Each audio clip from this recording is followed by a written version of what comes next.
নদী নিয়ে আমাদের অনেক গর্ব, আমাদের অনেক আনন্দ, অনেক স্বপ্ন, অনেক স্মৃতি।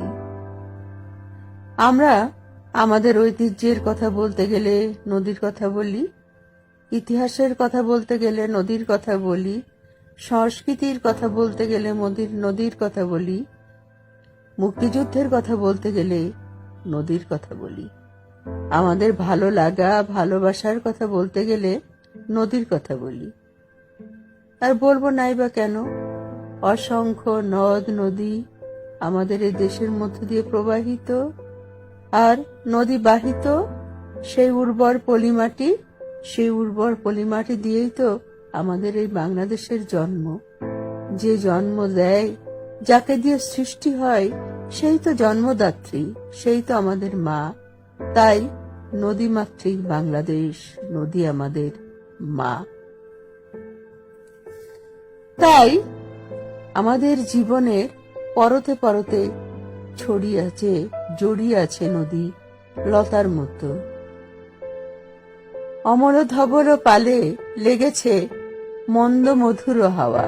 এই গানটা যখন আমরা শুনি তখন আমাদের চোখের সামনে ভেসে ওঠে একটা স্নিগ্ধ সুন্দর নদীর ছবি, যে নদীর মধ্যে দিয়ে এগিয়ে চলেছে একটা নৌকা, আর তার সাদা পাল উঠছে, অমল ধবল পাল, আর ঝির ঝিরে বাতাসে সেই পালে হাওয়া লেগেছে। অথবা আমরা যদি ওই কবিতাটার কথা মনে করি, মেঘনা পাড়ের ছেলে আমি, মেঘনা নদীর মেয়ে, মেঘনা নদীর ঢেউয়ের উপর তালের নৌকা বেয়ে, আমাদের চোখের সামনে ভেসে ওঠে প্রমত্তা মেঘনার একটা ছবি। মেঘনার জ্বর উথাল পাথাল করছে, আর সেই জলের মধ্যে দিয়ে একটা দুর্ধর্ষ ডান পিঠে ছোট্ট একটা ছেলে তালের নৌকা বেয়ে বেয়ে চলেছে। কিংবা আমরা যদি পদ্মার কথা ভাবি, পদ্মা, আমি তোমায় ভালোবাসি, অনন্ত যৌবনা চির কৌতুকময়ী, এ কোন দুরন্ত মেয়ে তুমি, কখনো শান্ত, কখনো চঞ্চল, কখনো লাস্যময়ী, কখনো হাস্যময়ী। কিংবা আমরা যদি কর্ণফুলীর কথা বলি, ওগো কর্ণফুলী, উজাড় করিয়া দিনু তব জলে আমার অশ্রুগুলি, জেলোনা জলের সিন্ধু শিকতে নীতি তব আনাগোনা, আমার অশ্রু লাগিবে না সখী, তার চেয়ে বেশিল না। কত গান, কত কবিতা, কত সিনেমা, কত নাটক এই নদীকে ঘিরে, কত কত। আর আমাদের জীবনে নদী কেন্দ্রিক কত কথকতা, কত গল্প গাথা। কিন্তু ওই যে একটা গান আছে না, ওগো নদী আপন বেগে পাগল পারা, আমি স্তব্ধ চাপার তরু, ওই গানটি এখন আর আমাদের জীবনে প্রযোজ্য নয়। কারণ নদী এখন আর আপন বেগে পাগল পারা হয়ে ছুটতে পারে না। নদীর সে বেগ এখন আর নেই। আমাদের সে চিরচেনা পদ্মা, মেঘনা, যমুনা, ব্রহ্মপুত্র, আড়িয়াল খা, এখন আর এসব নদীতে কোনো প্রাণ নেই, কোনো জীবন নেই।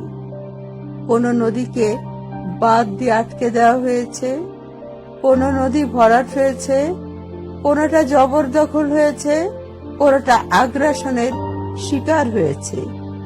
জাতীয় আর আন্তর্জাতিক ষড়যন্ত্রে আমাদের নদীগুলো এখন মৃতপ্রায়, কোনটা ধুঁকছে, কোনটা নির্জীব, নিস্তেজ, নিস্পন্দ। নদীগুলো যেন কেঁদে কেঁদে আমাদেরকে বলছে, বাঁচাও বাঁচাও, আমাদেরকে বাঁচাও।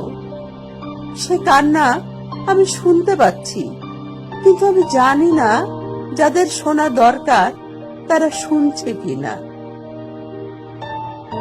তাই আমাদের সেই নদী এখন আর নদী নেই। এক সময় যে নদীতে স্টিমার চলতো, এখন সে নদীতে নৌকা চলে, তাও খুব কষ্টে। এক সময় ঘন্টার পর ঘন্টা যে নদীতে নৌকা বিহার করতাম, আমার সেই বুড়িগঙ্গা, সেই নদীর পাড় দিয়ে এখন নাকে রুমাল চেপে যেতে হয়। আর বর্জ্যের কথা কি বলবো? ডাস্টবিনে তো কোন একটা বাড়ির ময়লা ফেলা হয়, অথবা আমাদের সিটি কর্পোরেশন বা পৌরসভা যে ডাস্টবিন গুলো দেয়, সেগুলোতে হয়তো কোন একটা লোকালিটির ময়লা আবর্জনা ফেলা হয়। কিন্তু আমাদের সারা দেশের, বিশেষ করে ঢাকা শহরের যত কলকারখানা, যত শিল্প কারখানা, যা কিছু আছে, সবকিছুর ময়লা আবর্জনা, নোংরা বর্জ্য ফেলার ডাস্টবিন আমাদের নদীগুলো। তাই আমাদের সে নদী এখন আর নদী নেই।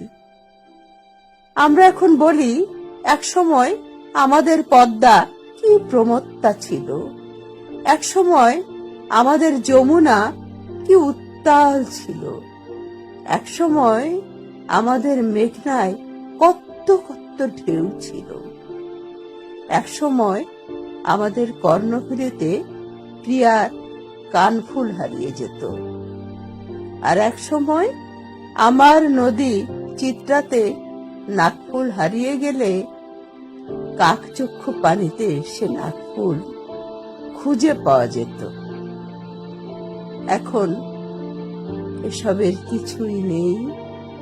এখন সবই এক সময়ের গল্প। এখন আমি যতই ভালোবাসা, প্রেম মাখা চোখে তাকাই না কেন, আমার চিত্রার সে চিরচেনা বাঘটিকে আর দেখতে পাবো না। আমার মতো অন্যেরাও দেখতে পাবে না তাদের ভালোবাসার নদীর বাঘগুলোকে। তাই নদী আর নদী নেই। নদীর কথা মনে হলে এখন আমাদের বুক কাঁপিয়ে লম্বা একটা দীর্ঘশ্বাস আছড়ে পড়ে বাতাসে ভাসতে থাকে। সেদিন হয়তো আর বেশি দূরে নয়, যেদিন আমাদের সন্তানেরা, আমাদের পরবর্তী প্রজন্ম নদী চিনবে বইয়ের পাতায় নদীর ছবি দেখে।